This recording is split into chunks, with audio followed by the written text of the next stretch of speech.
Hi, everybody. Welcome back to this episode of From the Suggestion Box, navigating feedback, the good, the bad, and the say what. Today, I have my esteemed colleague and friend, Mr. Alec Lawson, here joining us today, who, if you have ever had the desire or even just the thought or even the curiosity of working with people with disabilities, well, sit down and get ready because you're about to go for a ride. This man has all the things that you need to know. He is so knowledgeable, and the thing that I love about him is he's so willing to share and educate, and that's just who he is. It's what he does. It's a thread of the thread of who he is. So please welcome Alec. How are you? I am well. Thank you for having me on. I am so excited to be here and talking with you about all things accessibility. I'm always happy to chat and how to be more inclusive. And you're one of my favorite people to chat all things volunteerism and accessibility with. So very excited to be here. And I was talking to you a little bit earlier, like, I can't believe it's taken us this long to do this. I We've known know. each other for almost like 2 or 3 years. We've done I know. multiple projects together, and I'm like, how has this not happened? But timing is everything. So it was just the right time. So, I mean, I know you, I adore you, but can you tell us a little bit about yourself so that our audience can fall in love with you too?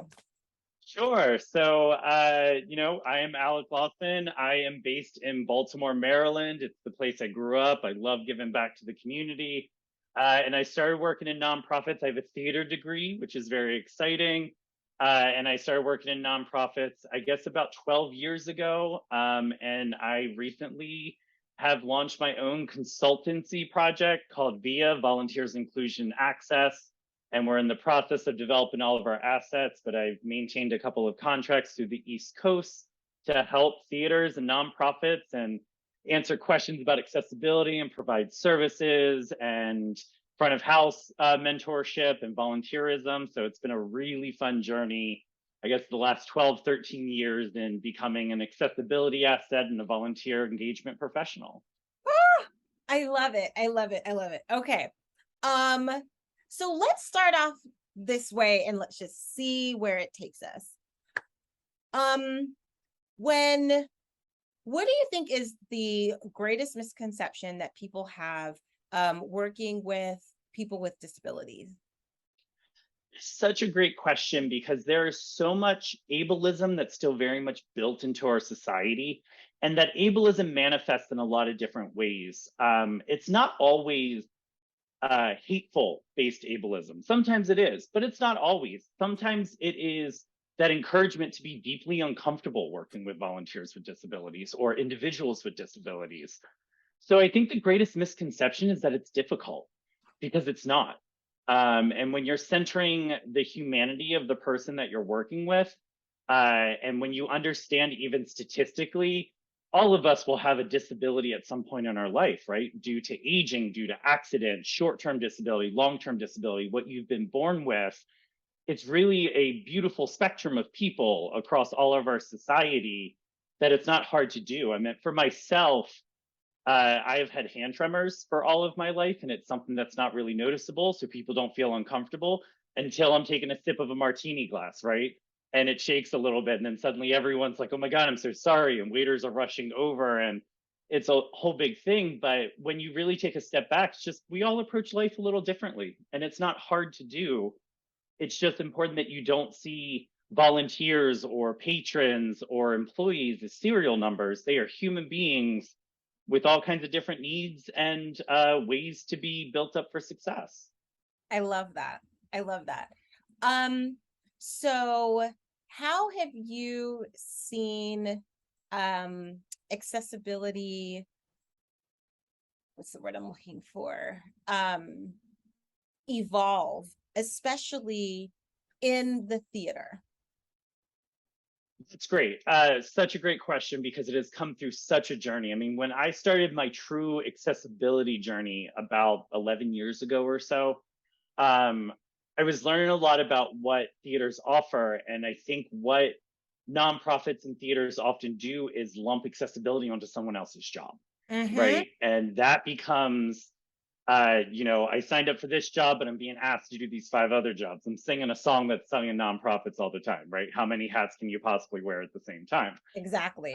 So in the evolution of it, we've really seen accessibility, especially moving through DEI initiatives, really start coming to the forefront. And you and I have said before, if you're not doing accessibility, you're not doing DEI at all, Right. because we all have these beautiful intersectional identities. You're not just this one thing. You are comprised of your ability, your race, your gender expression, all of these things. And it's part of this culture that you're built in. I think I see theaters becoming more open to individuals with disabilities. I think that is largely driven by Betty Siegel at the Kennedy Center, who is a hero of mine, the Leadership Exchange in Arts and Disabilities, to just exchange ideas and learnings and all kinds of things and how to work. But yeah, they're more inclusive. They are welcoming more people with disabilities into the conversation, which is great. The work is never done because this world is fully built for, super frankly, able-bodied white straight men. So any type of identity against that, you really have to listen to and understand how to adjust the environment around you. But I do think that they're understanding that accessibility is also more than having wheelchair accessible seats. And even when you think about ADA seating in a theater, it's not just for an individual in a wheelchair. There's many different things that require that seating. And we're really breaking down that barrier of people with disabilities have been taught to hide either themselves or their disabilities before coming into a public space. And that's what theaters are really working to break down. They are becoming more open, more inclusive, and they're making mistakes, but they're making mistakes to grow from instead of not trying at all, which I think is the better path. Which I like the phrase, like they're failing forward, right? They're like, Failing they may forward, not yes. have done what they needed to do, but they've learned from it and we're doing better the next time. Right. Man, you said a lot of stuff. I have a lot of things to say.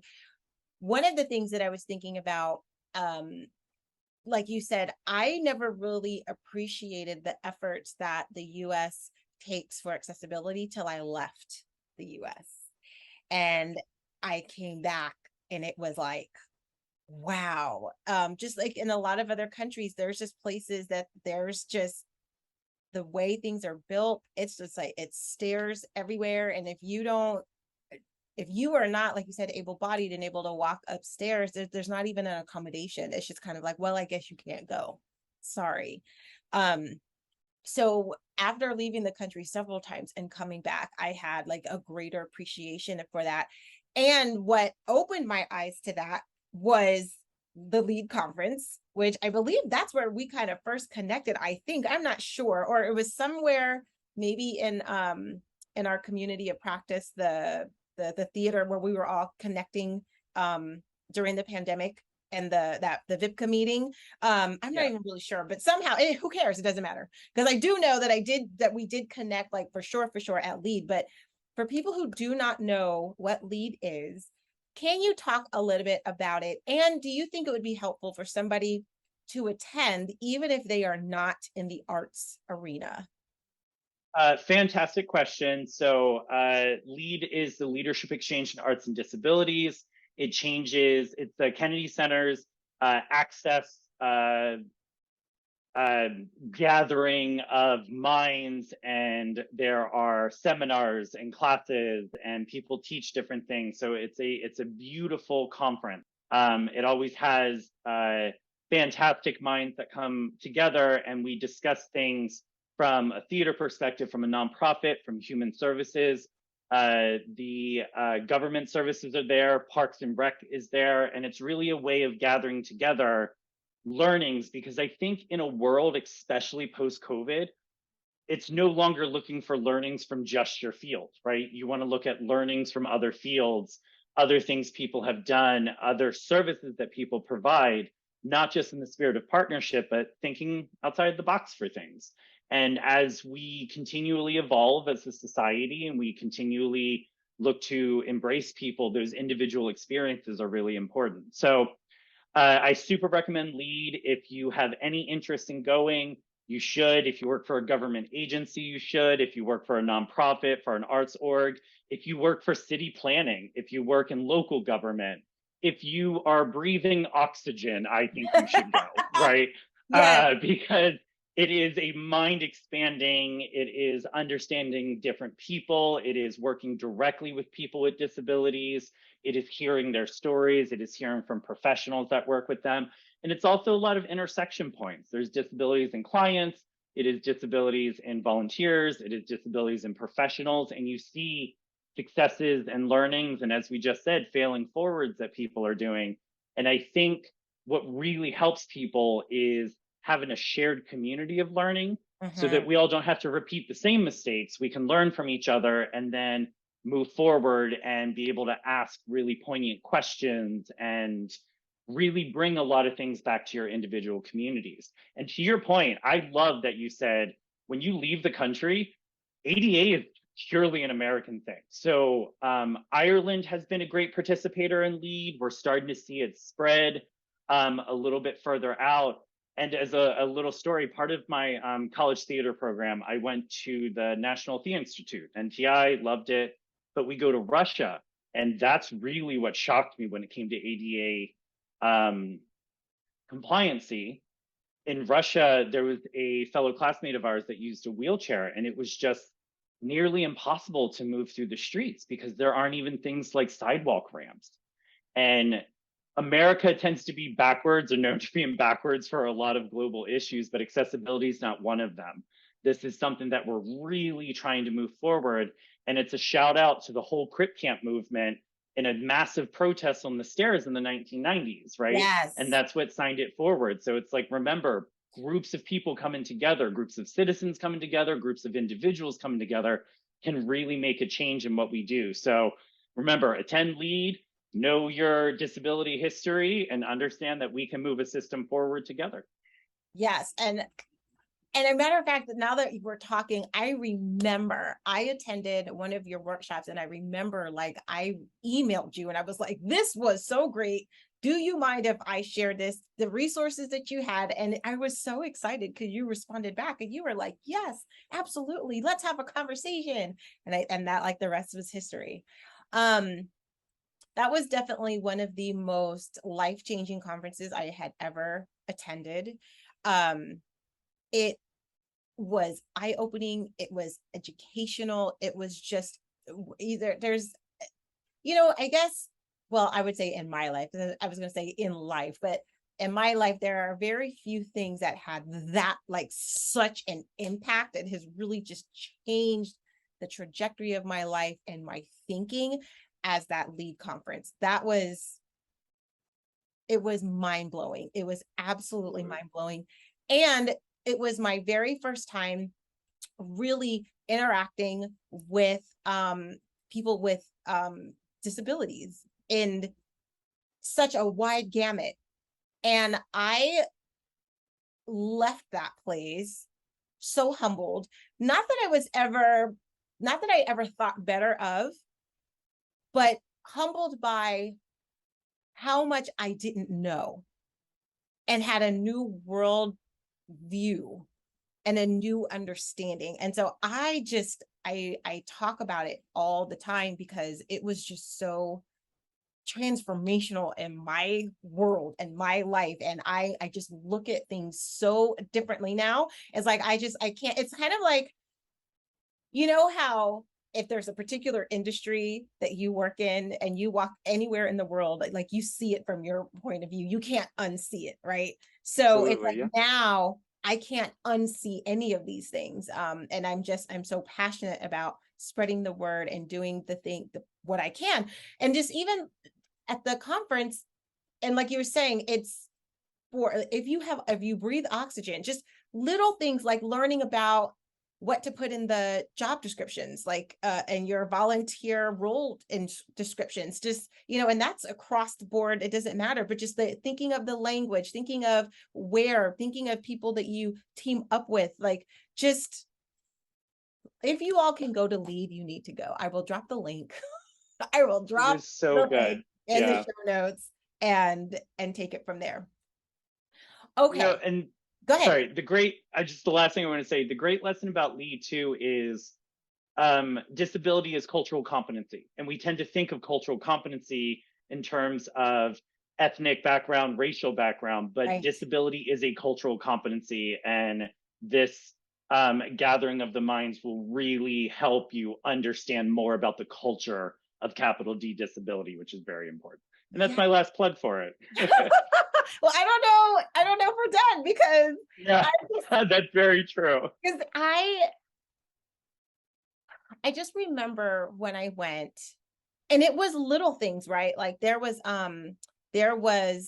a speaker who was phenomenal, was talking about all this stuff, and he was blind. And I wanted to go up and say something to him, and I didn't know. I was like, how do I go up and speak to somebody who is unable to see? I like something as small, because like if it was like you, I would just come up and like, hey, Alec, da da da. But I was like, if I come up behind him, am I gonna scare him? If I come up in front of him, like all of these things and the people there were so kind. They were just like, he's a human being just like you are. How would you do it? If he was able to see, what would you do? And I was like, okay, well, I would do this. And she's like, okay, the only adjustment is you might announce that you're coming up because he may not be aware. That she was like, everything else do the same. And it was just like, okay, okay, just, but it resolved a lot of that for me. It took the fear out of, oh my gosh, I don't know, because we're all in a place where we don't want to offend. But sometimes the fear keeps us from moving forward, which also is not good, because like you said, sometimes we need to fail forward so that we can move forward, right? Um, so this, I just, yeah, y'all lead all day, all day. That's all I can say. Yeah. So for somebody who is listening to this and they may not know what the ADA is, do you want to just give like a brief snippet of what that is? Sure. So I talked a little bit about the history of it, but it was signed into effect in 1990. It is a law. It's the American Disabilities Act. It was signed into effect by George H.W. Bush, the older Bush.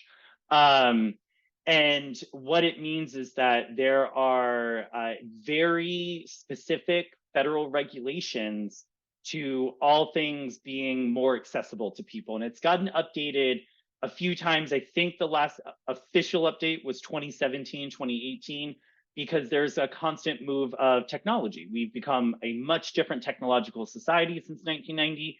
And how does ADA apply forward for that? But it helps define the guidelines of like service animals. Places can't refuse service animals. You have to offer a certain amount of performances of things. Anything that is government funded has to be fully ADA accessible. It creates a set of laws for discrimination cases, right? You can't be kicked out of a place. You can't be not welcome to a place. People have to be able to supply reasonable accommodations for things. It helps define what reasonable accommodation things are. It sets what, basically saying you don't get to use cost as a reason not to be more accessible. It really makes things more inclusive and more open. And our society completely changed after 1990. There's still ways to go. There's still ethos to go. There's still historic buildings way to go. But a lot of people, it's one of my favorite things that Betty talks about. A lot of people are like, oh, well, like my institution existed for 1990, so we're like grandfathered in. That's not a thing either, right? And what's great about a set of laws is that they exist, but they still have to get challenged, right? So people do things and then it goes to court and then they have to win or lose and things like that. But it really creates this fantastic framework that doesn't exist in many other countries, and it creates a pathway for people with disabilities to feel equal rights, or at least more rights, to have employment, to have a minimum threshold that they have to earn in order that they're employed. It should be much higher, but it's a process of progress, right? It doesn't solve every problem, but it at least brings problems up to the forefront. And my favorite thing about the update of ADA is a lot of website usage, right? And to be able to navigate a website no matter what disability that you're working with, and it holds businesses accountable. Yes. There's always a downside to a capitalist society. It's money driven, it tends to dehumanize. So it's really important to have laws in place that maintain the dignity and the humanity of people and not constantly be profit centric. My favorite court case to talk about is that Domino's had gotten sued because they have that really fancy, like, order your pizza, it's moving through the tracker, and it wasn't accessible. And they tried to argue that ADA was for brick and mortar. And a judge was like, it is not.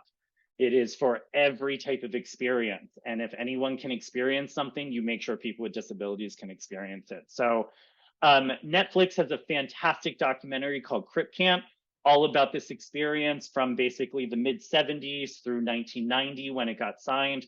I also super recommend that for people to watch and learn from. And it's really important to remember too that this law got signed because of a massive protest on the stairs.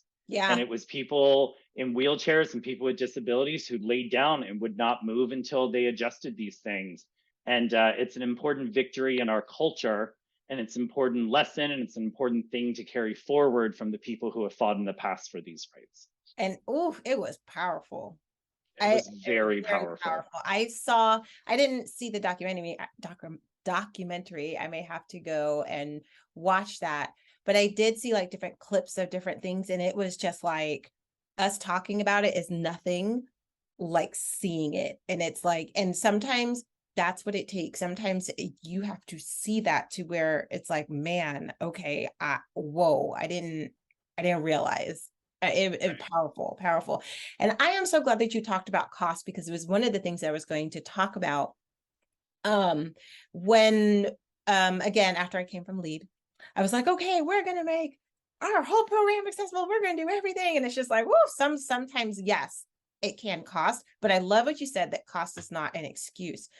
One of the things that we had to start doing was, and what actually is very cost effective, is when you are building out anything, like if it is brick or mortar, or even if it's your program or whatever, when you are in the building out part of it and accessibility is a part of the thread of it, it's nowhere near as costly, either like literally or theoretically, as if you do it and then have to be retroactive. Building it in from the get-go, getting people's perspectives in as you are building it is so much easier than like, oh man, we have to break this down and redo it because we didn't think about. And just even that, if that was one of the like millions of things that I got from LEAD, it was thinking about that, like, from not making it an afterthought, making it a part of every other part of your checklist. That's, add that to the checklist and put it in, and then budget ahead of time for it. So even if it's, maybe you can't do one big, huge thing, you can start small. We all, you have that budget. What is one small thing that you can do to tweak? What is one small thing that you can do to tweak?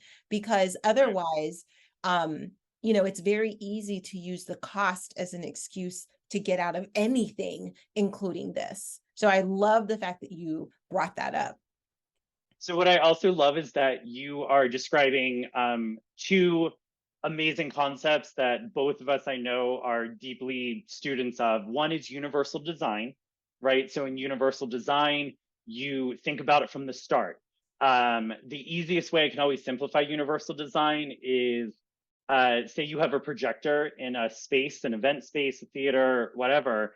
And I think in a lot of theaters and a lot of kind of that hole in the wall indie theater that we all love, a lot of the tech is like, okay, so you have to like climb up this ladder and then move through this shaft like you're in Die Hard, and then you get to this little room with the projector. Yeah. And it's like, but what if that projector was actually in a space that was already accessible, right? So that if you had a designer who is in a wheelchair that can fully design your projections for your show, despite being in a wheelchair, because it's not a requirement, you don't have to suddenly make all these accommodations. Right. You think about it from the start, right? Like, and it's not even just having someone in a wheelchair. you could have a projectionist that suddenly has to use a scooter for their knee because of a temporary injury. Or Right. you could have a projectionist who's pregnant and can't climb the ladders. And it's Right. important that we build these inclusive environments for that.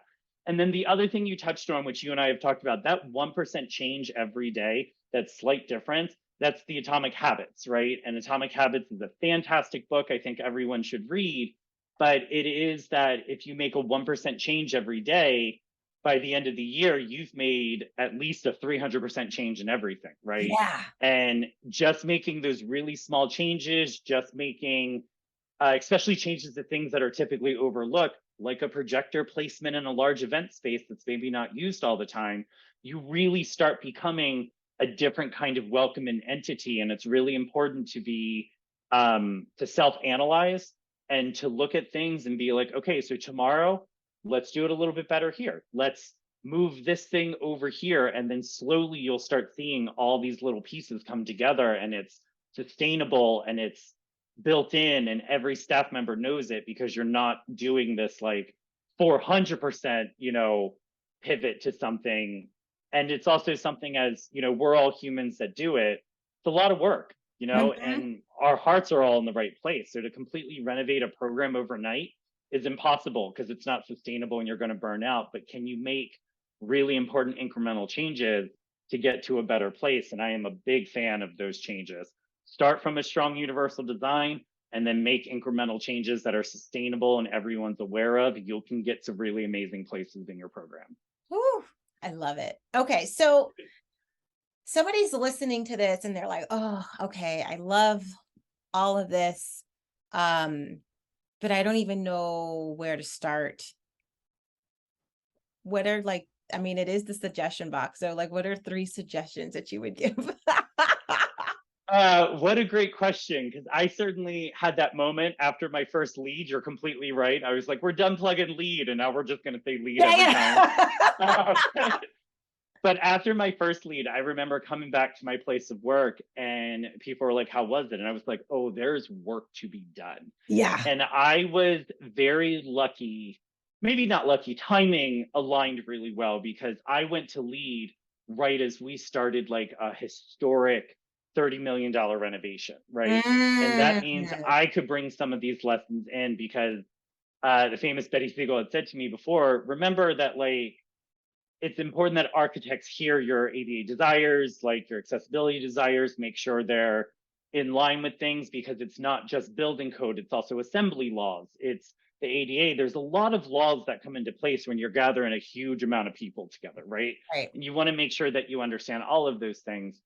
So the suggestions I would make is, take a really honest, hard look at your program. Bring in the stakeholders, bring in the populations you serve, if you serve populations, right?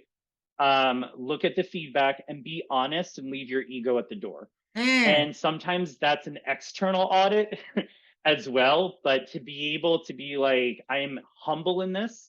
I am a creature of failure and learnings, and that is all of us at any point in our lives.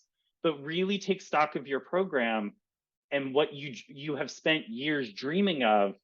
What does it actually mean to bring those dreams into the concrete world? And suggestion number 2, I would say, is let go of perfection. You're never going to do it 100% correct. None of us do anything 100% correct. You're going to have detractors. You're going to have people that say your ASL interpreting is distracting. You're going to have conflict. And that probably brings me to the third point, is make sure your conflict is always learning based or generative. So if someone is saying ASL is distracting, or I don't like that they have closed caption in screens for what's going on, or I don't like closed captions on the screen, I think as accessibility assets and being able to advocate for these things, it's important to have those conversations, right? And it's not just writing people off as you're terrible. People are the product of their environment. Yes. And I think we have to believe in some level of inherent good in people. And it's really hard to do that in a sensational news time that we're in, Yeah. and a really divisive culture. But if they're coming in, it's like, let's have a conversation. If you like to step out, I'm happy to have this conversation with you. And maybe we won't get to a place where you're like, you've changed my life, but you've introduced ideas to them. I've always said to people, and I have a very broad view of accessibility, it is always rooted in disability justice, but I think it is also services for English as a second language. It is all gender restrooms. These are services we offer to people to create a more inclusive environment, always rooted in disability justice. And sometimes you're going to have a conversation with someone that will change their minds right away, right? You'll get instant growth. And sometimes they'll be on a year journey of learning more. And sometimes they'll be on a 10-year journey where they're like, oh, I really just need to broaden my horizons with things and I need to engage in this culture. And all of that is okay as long as they're starting the journey. But I would say those are my 3 suggestions. Be humble and always take an audit of your program and do it a few times a year, and always look to where you can build further. Generative conflict, make sure people are learning, make sure people are understanding, be willing to have those conversations. And wait, what was my 3rd suggestion? I got lost a bit in soapboxing. Let go of perfection. Let go of perfection. Glad I was writing it down. Yes, that is like ultimately so important. I think in everything that we do is just really let go of perfection, and all of those 3 things tie together. The more you engage with people, I remember the first time I was teaching seminars, I've presented at LEAD, I've been hired to teach disability awareness seminars. I've worked with USITT, which I'm also a member of. And the first couple ones I did years and years ago, I instantly was like, I could do this better, right? But when you start at something, it's going to feel clunky, it's going to feel uncomfortable, and you want to work through those things and engage with people and learn from the people you're talking to, offer lessons and learnings from people. I think cultural organizations have a habit of gatekeeping as it is, because they want to be the best in a highly competitive market. I think nonprofits also feel that way, but really be generous of spirit and let go of perfection and engage in conversation and take an audit of the work that you're doing. I love it. I love it.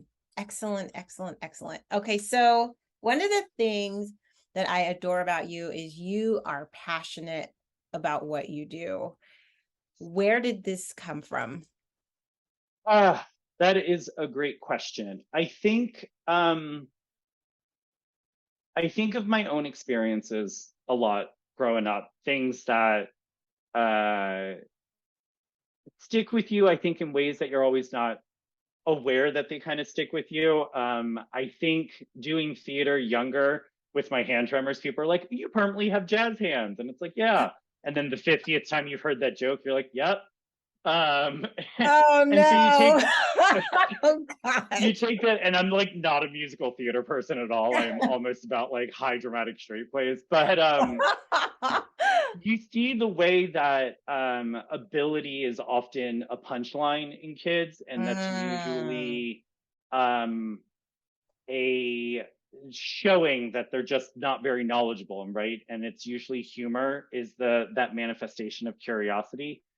And I think we all have things in our families. We all have situations that we've worked through, especially invisible disabilities, family members, different things. And it's like, why is our system not set up to support people? And I also think about our mental health programs in the United States, which impacted some people I knew when I was younger, and our incarceration programs. And why are we so punitive in what we do?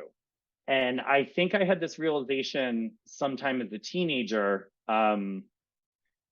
about the way that the world is built for it. So, for listeners, I'm very fair, to do a little audio description. I'm very fair, but I'm Latino and Irish, right? So I have that Irish skin, but also really thick curly hair. And I also identify as a gay man. And you see the different ways that the worlds are not built for people outside of one specific identity, and ability is often overlooked. But why do we have to be set up in you have to be the fastest, strongest, smartest, most able-bodied, can work independently, and can carry 100 pounds at all times in order to succeed, and Mm-hmm. everyone else just falls through the cracks. And taking a moment of perception to the people around me, which I think comes with being biracial, being gay, being worried about what people look at you and perceive Mm-hmm. and see of you, it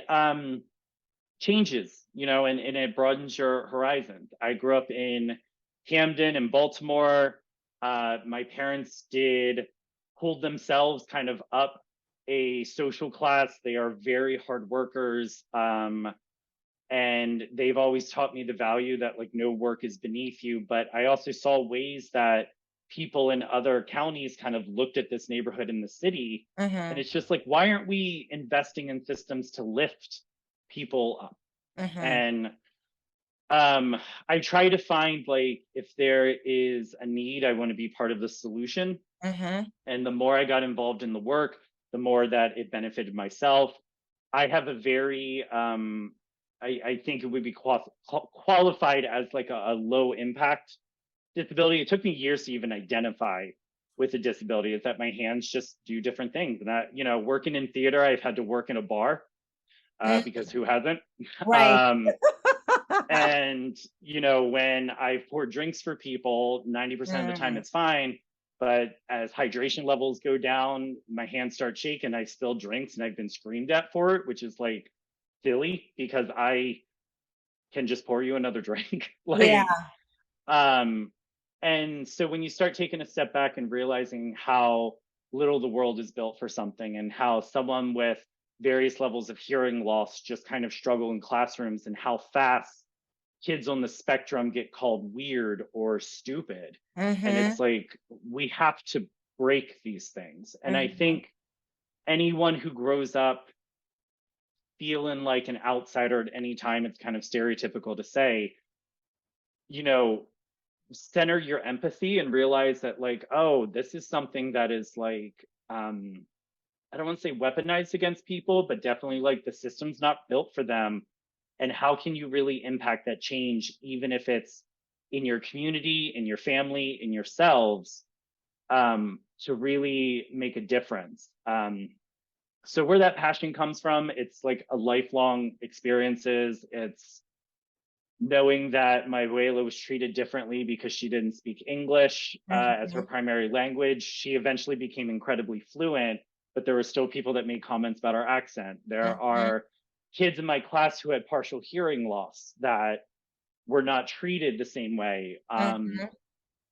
And when you start tying these experiences together, there's more in common between these experiences, where I think society also pressures us to feel divided in our own boxes. So when someone is discriminated against because of the way they speak, whether it's an accent or a disability, if people are discriminated against because they're gay, because they're black, because they're different in some way, it's like, oh, okay, we can make progress in one area, but we have to make sure we take that and make progress in other areas, because it's hard. It's so hard just trying to figure out how to pay all your bills and have a fulfilling Yeah. life and do this and do this and do this and do this. And we should really be lifting each other up. So I have a core belief that we can improve as a society, and I don't want to write off the possibility of improvement, because I've seen the way that kids can be treated differently and adults can be treated differently and feel more empowered and feel more passionate and ability to do things. And I think the only reason we truly exist is to help each other, because Mm-hmm. it's tough. Not to get too existential in this podcast, everyone, but um, remember how you felt like an outsider, and see if you can Yep. help someone feel less like an outsider. Oh, I love to hear that. My journey is similar. A lot of the reason of why I'm passionate about a lot of the things that I've done is because I know what it feels like to be on the other end of it when it doesn't feel so good. And I was like, I don't want to do anything to perpetuate that. So I want to make sure I do it differently, and then also share and help others so that they don't do the same unintentionally. Um, so I hear you. I hear that's probably why we're such kindred spirits, because yes, Absolutely. yes. Um, okay. So let's talk about, I'm gonna go niche just a little bit here. Let's talk about the theater. And there can be I know some of the examples that I'm going to ask you to share are specific to the theater, but they can translate, like so the area or the building might be different, but the what you did could still translate. So I am familiar of several phenomenal stories that you have had in helping volunteers who were either on the spectrum or had a disability um, adjust, especially in emergency situations. I want to talk about that because I know that is what it was one of my biggest questions, especially when we Sure. were in the theater, because we're dealing with a lot of people and things that are going on in buildings. But in general, I think that's, well, I can say I know for me, that was one of the biggest concerns. Well, it's all fine and great, but what if there is an emergency? How can I, let's just say somebody is unable to see and we have an emergency and they are a greeter. How is this person who cannot see supposed to help other people get out of the building if there's a fire, right?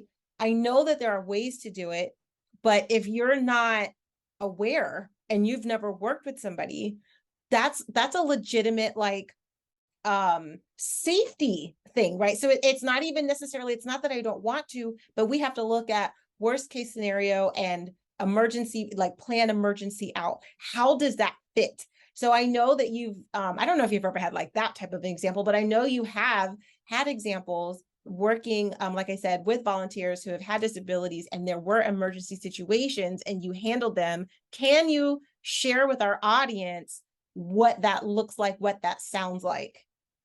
Sure. So I definitely have a go-to situation because it kind of felt like every wrong thing that possibly could have happened, and not like, oh, my scanner went down and someone forgot their tickets. It was like, oh, let's do 6 high stake 10 out of 10 situations at the same time. Um, the very first lesson before I go into the story is as volunteer professionals, as accessibility assets, it's really important that you are so generous in sharing techniques, policies, education, training, because there's things that are going to happen when you as an individual are not on premise.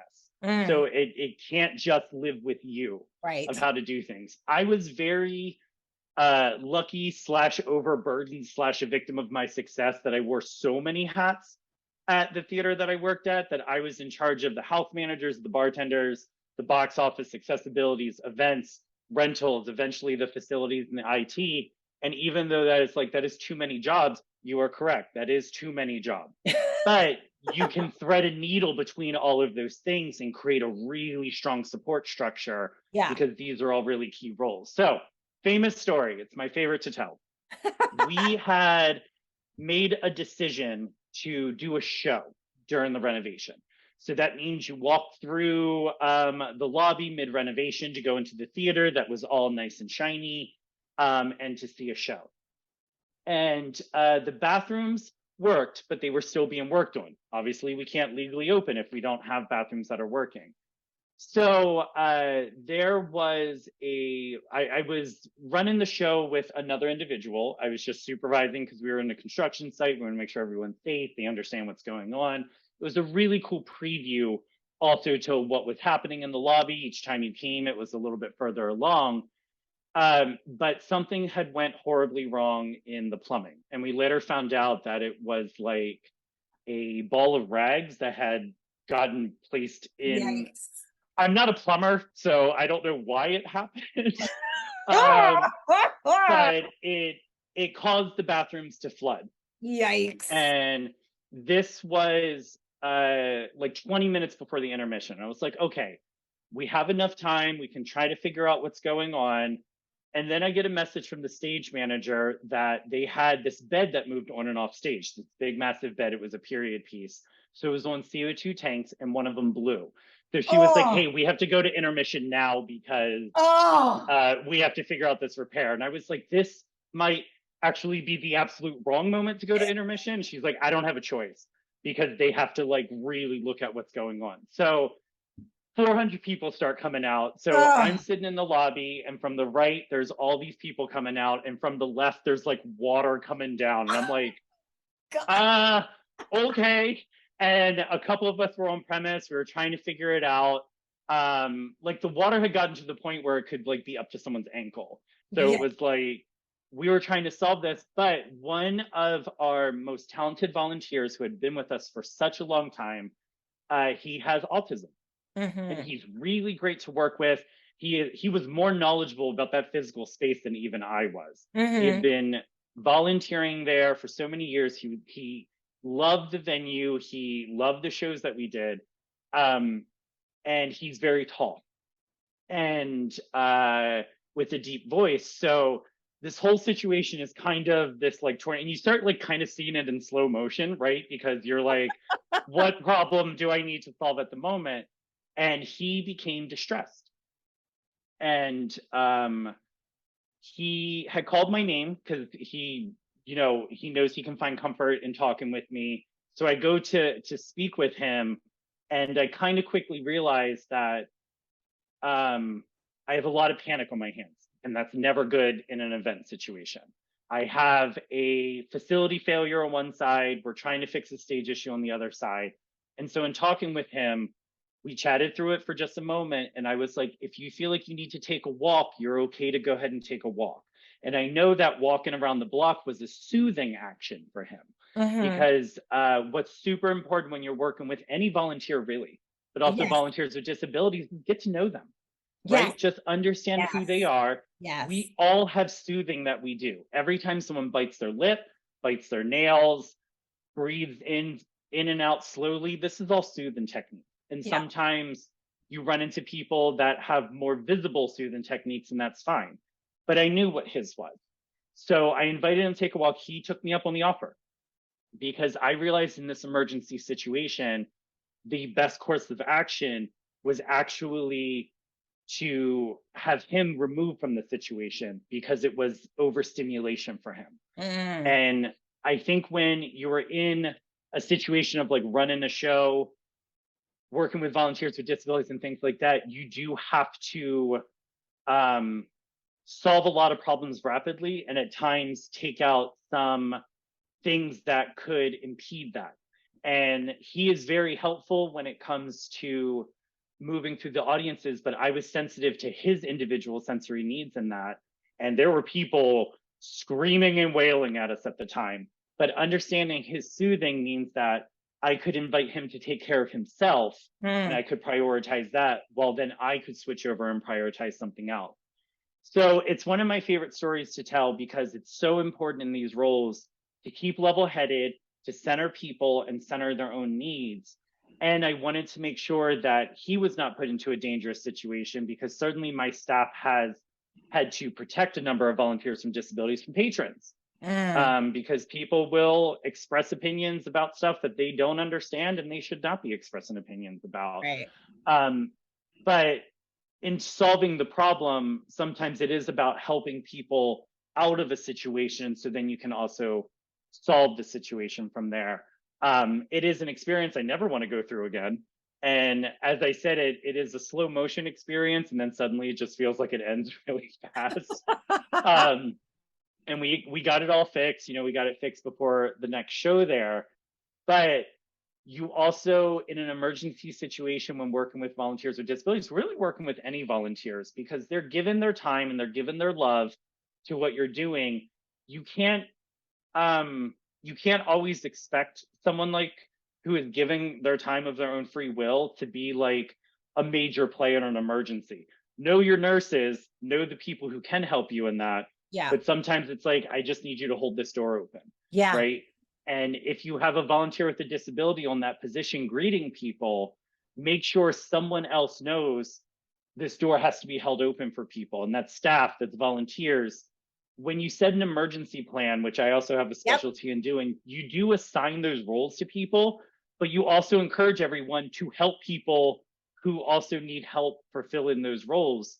Because when a panic situation is on board, it is what I call a soft focus. You can't just be like hyper focused on one thing that's happening.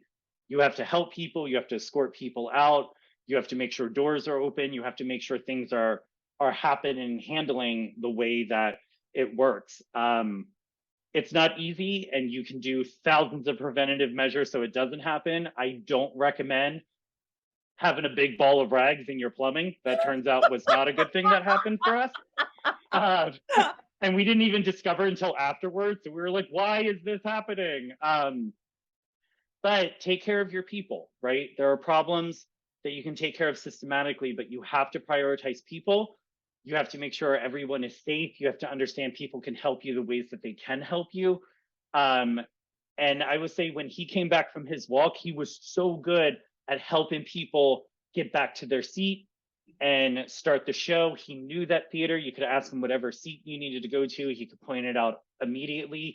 He has been one of my favorite volunteers to work with. He has been one of the most helpful volunteers that I've ever worked with. But in that moment, that was not his forte. And if I can recognize that and know it ahead of time, then you get closer to the solution so that he was then in a place to help me solve the other part of the problem, which is rebuild back up, right? So know your people, know their personalities, know what they're strong at, really embrace what your volunteers and volunteers with disabilities are strong with, and make sure everyone is willing to help each other too, and you can really get through these emergency situations. But that was definitely the one that like sticks with me because it almost feels like a comedy of errors. Yeah. Of like what is happening around me right now. Yeah, and I 1,000% know your people, build that relationship, and we talk about it all the time. I say there's two sides to volunteer engagement. There's the systems part, like the logistics, like the who, what, when, where, why, how is it going to happen? But then there's the relational part.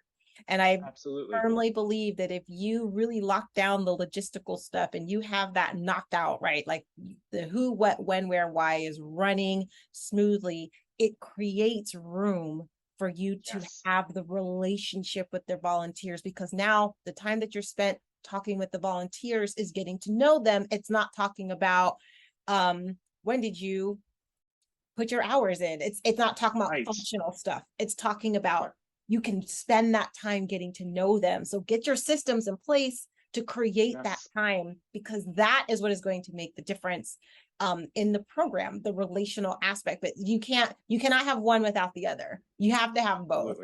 And so I just, so it may not necessarily be a theater, but across the board, know your people, know what their strengths are, know what their gift is. That whole thing. I love it. Okay. We're getting close to time. So I have one more question. What book are you reading right now? Or when are you writing one? Because you need to. But I guess that's the point. So what book are you reading right now?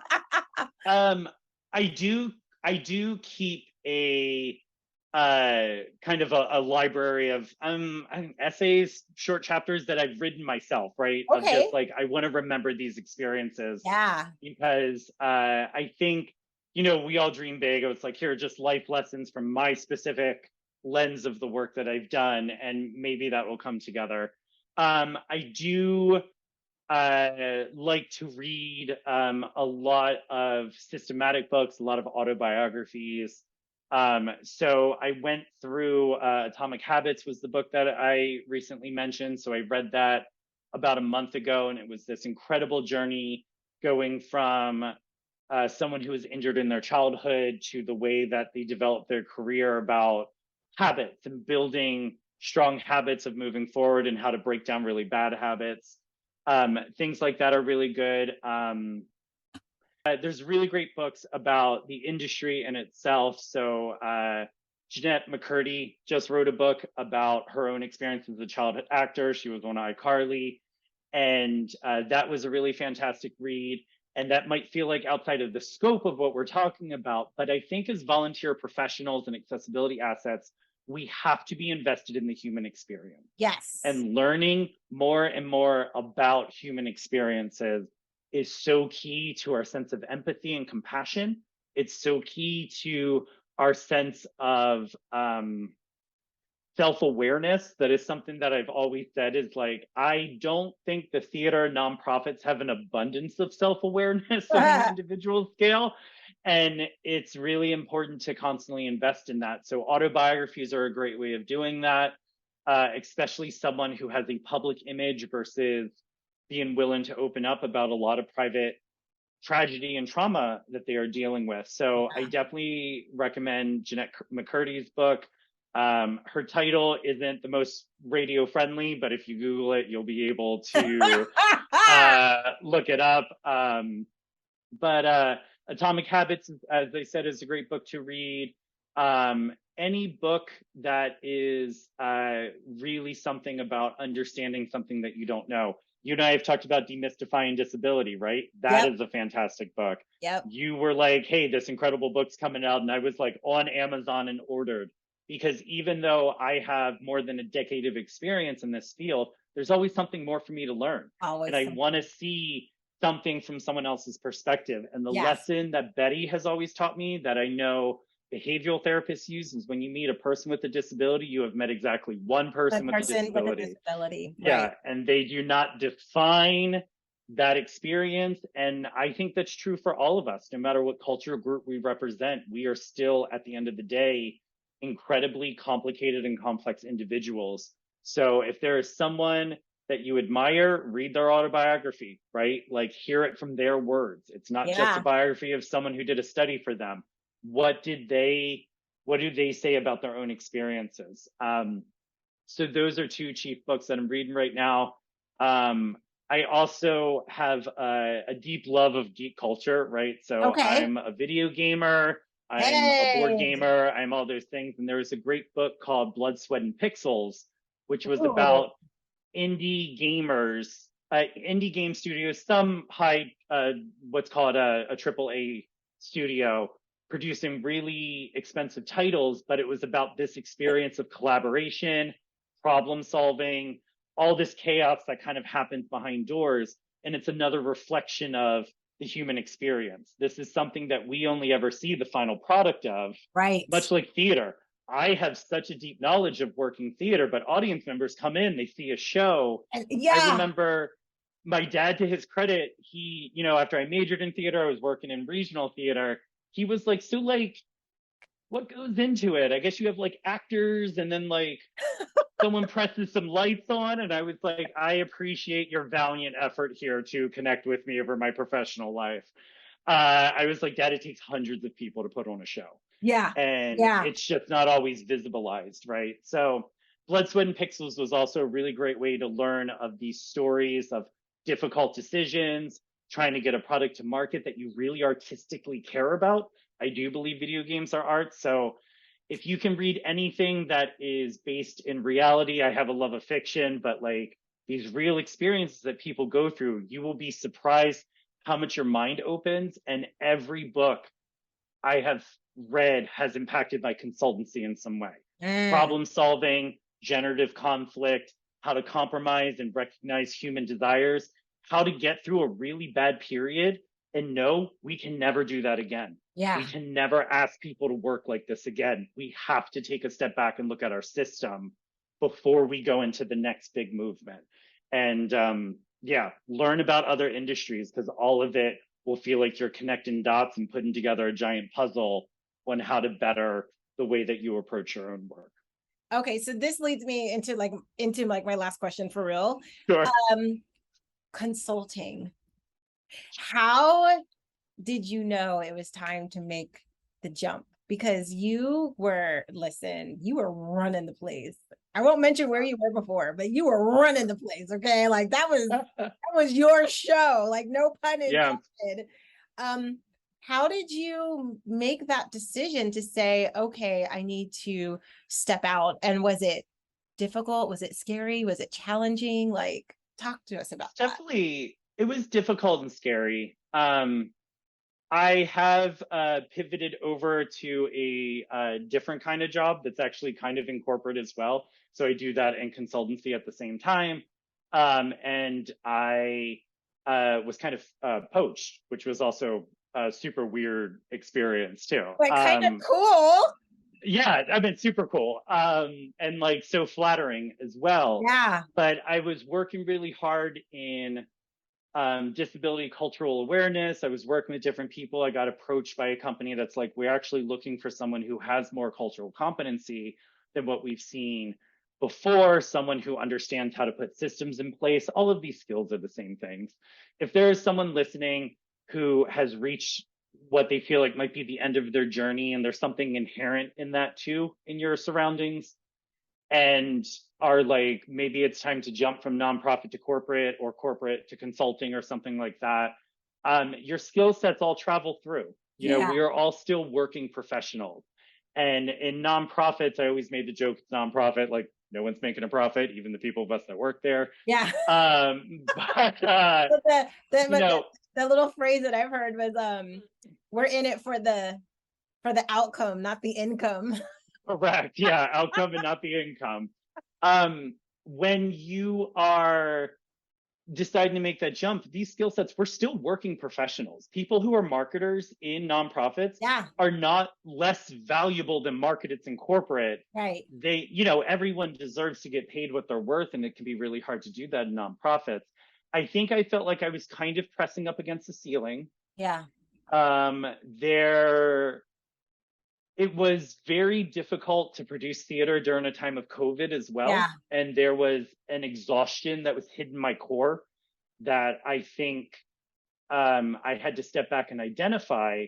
And I also realized that I actually wanted to focus a lot in innovation, and I wanted to focus a lot in a larger scale of assisting people with things, because unless you dive in and you're super ready to be messy at the start of your accessibility journey, it's really intimidating to dive in. It is very intimidating to step your toe in that water.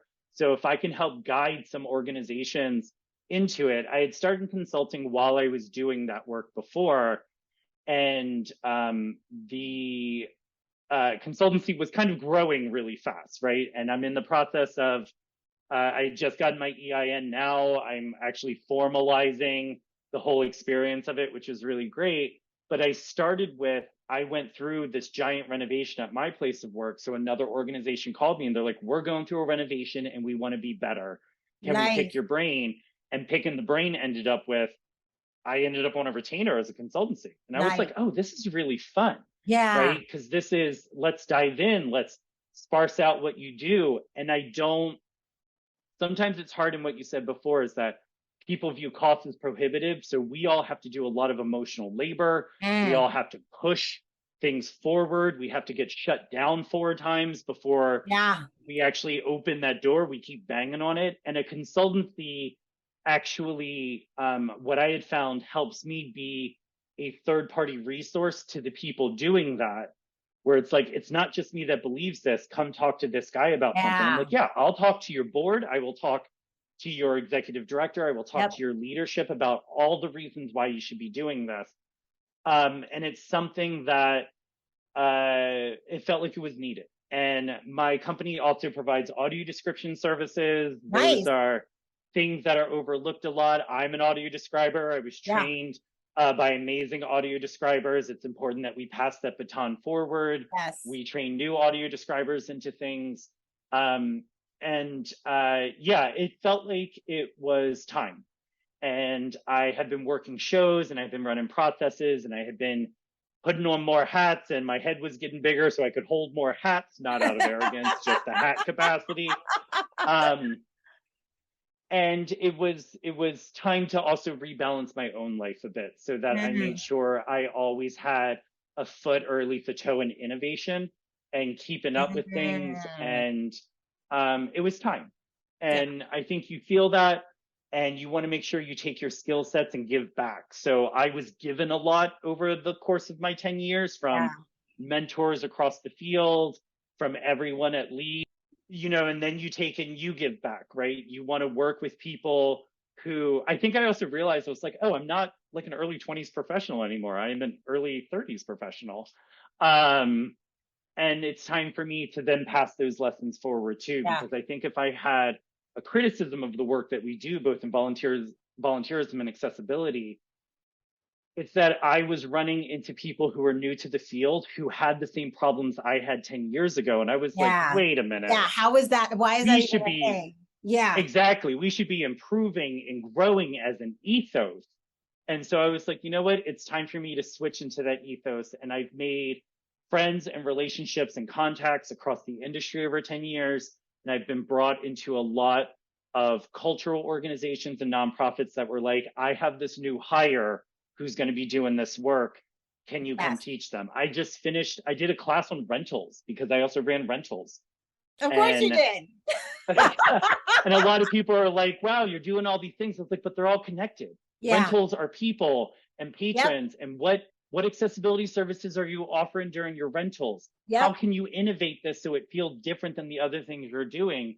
So I got hired to teach a 3-week seminar on that. And it's like, yes, learn from my mistakes. I want to give you all of the Yes. successes and mistakes that I've had so that you can grow and reach an even higher peak, right? I'm not kicking people off the ladder. Use my body as a rung and step and go even higher I up. love it. And yeah, it's just important that we pay it forward. And it felt like the time to do that. I felt like I learned so much. I had this really strong program. As you said, I was running a lot of things there. And it just hit a time where I was like, oh, I'm not learning as much as I want to be learning. I want to find new paths of challenges, and I want to spread this message in a wider sense so that more people can be more accepting and more inclusive of the different communities they have. I love So it. it was hard. It was hard though. Yeah, but that's okay. You know, anything worth it usually is, right? Absolutely. All right. Okay. Sorry, just 2 more questions, I promise. Keep it coming. I love it. For people who do not know what audio description is, do you want to explain what that is? I would love to. So audio description is a fantastic service in live entertainment. It's not just theater, it's really anything that's heavily visual. There's audio description in museums, there's audio description, all kinds of things. And what it is a verbal description of nonverbal action that is happening in front of you. And that's a very kind of technical, clinical definition of it. But what it means is that you have someone who is on a headset talking into a mic that transmits into a device with one kind of earpiece in so that they can hear what's going on. And you can describe the plot pertinent action that's happening on stage. So you don't describe everything, but the best kind of visual example I have of it is if you're watching a play and it's a silent moment, right? And someone walks in and they walk up to a cabinet and they open it up and they pull out a gun and they look at it and then they put it back in the cabinet and they walk off the stage. There's this silent moment that has happened, right? And the audience who can see are like, ooh, because obviously that is the gun that's going to be used at some other point in the show, right? Chekhov's gun. And someone who is blind hears people, or low vision, hears people kind of gasping and murmuring or shifting because they're uncomfortable. They have no idea what just happened. Right? Because that's a really important moment. It's the same thing in physical comedy. You know, someone does a physical comedy moment and people are laughing, but there's a portion of the experience that is not communicated to them that's probably plot pertinent.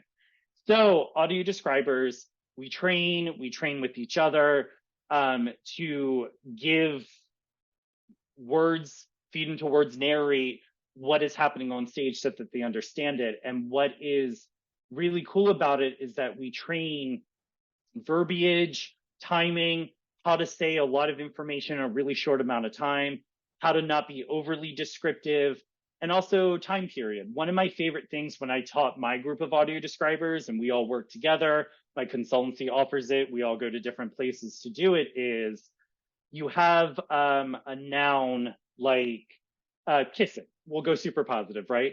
So there's kissing, but there's also pecking or making out or necking if you're doing a show in the 50s, right? And so you kind of train yourself to like use your best friend is the thesaurus, right? And you, one of my exercises I do is I put up the word on the board, and then we just throw out every word that can also mean that. And when Nice. you break down the action, you're like, oh, these words all mean different things. That's why Yeah. these words are different. So you want to find specificity in those choices. There's a way difference between if you see two people on stage kiss and two people on stage making out. It's a completely different Yeah. experience. Yeah. And you want to make sure you're capturing kind of that energy through there. So audio description, super fun to do. It lets me see a lot of shows. I then can turn around and give back something to the shows. I just did Fun Home at Studio Theater in DC, which is a fantastic show run through August. But it really lets me work on a lot of different shows, a lot of really new shows, a lot of different ways to describe them. And I do comedy shows, I do concerts, I do one-night engagements. I've worked up at the Abrams Art Center in Lower Manhattan in New York, and they do a lot of kind of pop-up 1-2 night things. Nice. And it's really cool. And it's a way to, you can never give someone the full experience, right. Of the 100% thing, but you can give them a little bit more information so that they understand what is going on a little bit more. They understand these really important plot points. And it's a lot of fun to do.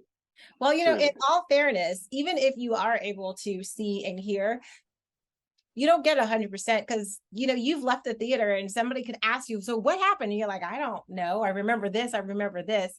So it at least just elevates their level of experience to just a lot higher, right? To be able to enjoy and pick out parts the same way when we're, because, you know, sometimes you just fall asleep in the middle of the show. It's the whole section anyway.